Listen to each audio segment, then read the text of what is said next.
Halo, assalamualaikum. Balik lagi di channel aku di ST Denatur. Kali ini aku mau berbagi info tentang faktor resiko dari terkena herpes. Yuk kita simak video lengkap berikut ini. Herpes dapat menyerang siapa saja dalam semua kelompok usia. Akan tetapi, infeksi virus ini lebih rentan terjadi pada seseorang yang sering kontak dengan penderita herpes, seperti petugas medis atau anggota keluarga yang merawat pasien herpes. Untuk jenis virus herpes simplex tipe 1 atau tipe 2, beberapa faktor berikut dapat meningkatkan risiko terinfeksi virus ini.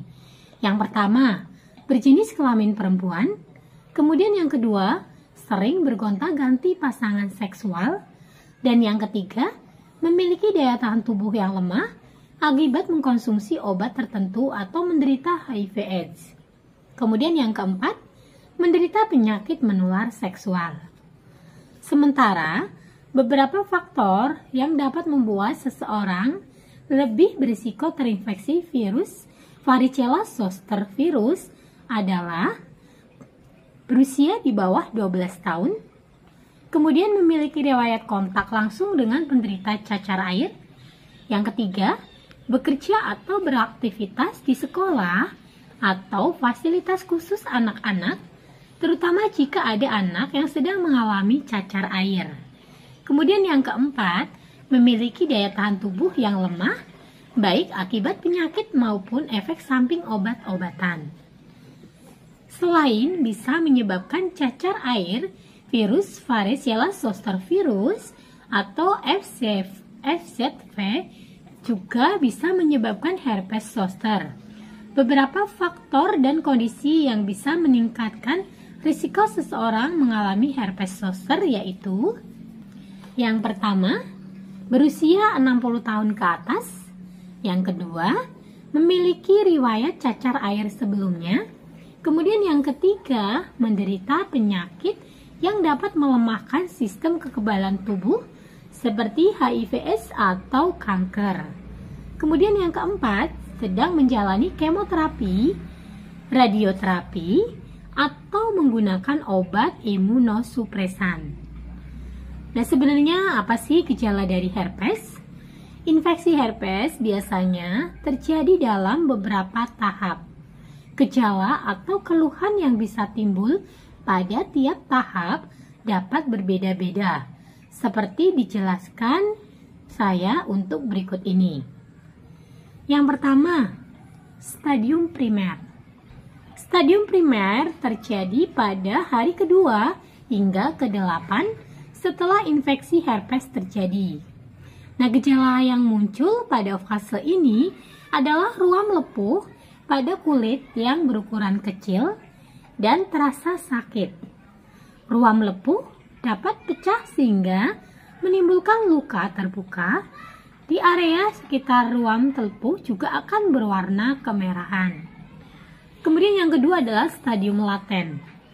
Pada stadium ini, ruam lepuh dan luka yang sebelumnya muncul akan mereda.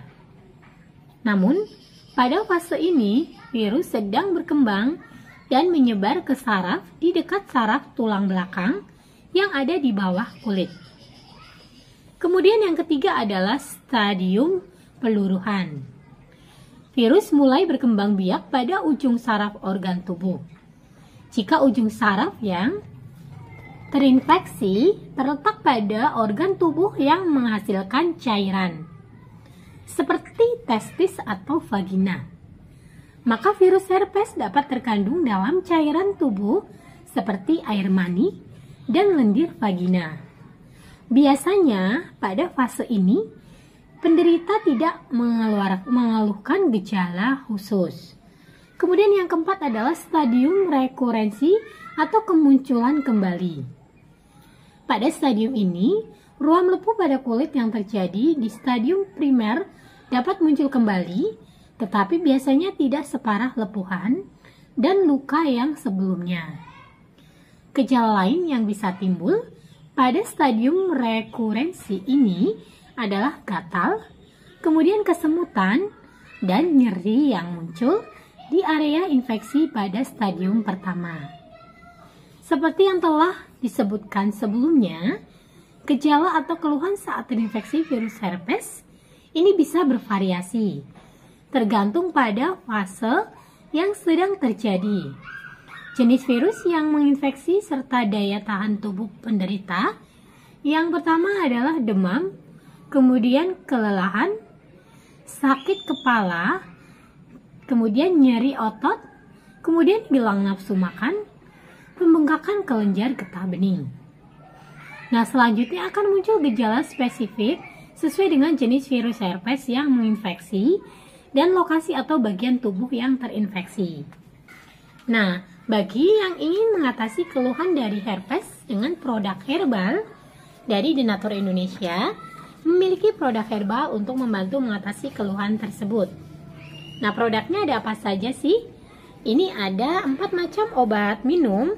Ada Gangji Denatur, kemudian ada Gosyah Denatur, kemudian ada PPK Denatur, serta ada kapsul BD. Ini ada 4 macam obat minum, serta ada 1 obat luar yaitu Salci Denatur. Nah, kelimanya ini untuk membantu mengatasi keluhan dari herpes. Dan untuk obat minumnya, ini untuk penyembuhan dari dalam untuk virusnya, dan salepnya untuk mengobati luar. Cukup dioleskan saja di luka atau ruam atau bahkan yang melepuh gatal. Nah, jangan khawatir karena bahan-bahannya ini terbuat dari racikan herbal alami. Di setiap botolnya ini tertera untuk komposisinya. Dan produknya sendiri juga sudah terdaftar di BPOM, sudah ada izin Dinkesnya. Bagi yang muslim tidak perlu khawatir karena sudah halal MUI. Dan Denatur Indonesia sudah memiliki ISO 9001-2015. Di setiap botolnya pun ini tertera nomor POM TR yang sudah didaftarkan. Untuk Gangji Denatur, ini nomor POM TR-nya 173-300-491. Kemudian untuk Gosyah Denatur, POM TR-nya 173-305-881. Kemudian untuk Salci Denatur, ini POM TR-nya 173-709-391. Kemudian untuk PPK, POM TR-nya 173-399-911. Kemudian untuk kapsul BD, POM TR-nya 163-398-401. Nah, demikian informasi kali ini. Semoga bermanfaat. Bagi yang ingin memesan produknya, silakan langsung hubungi saja kontak kami di nomor 081 329 878 999. Ya, sampai jumpa di video berikutnya. Terima kasih. Wassalamualaikum warahmatullahi wabarakatuh.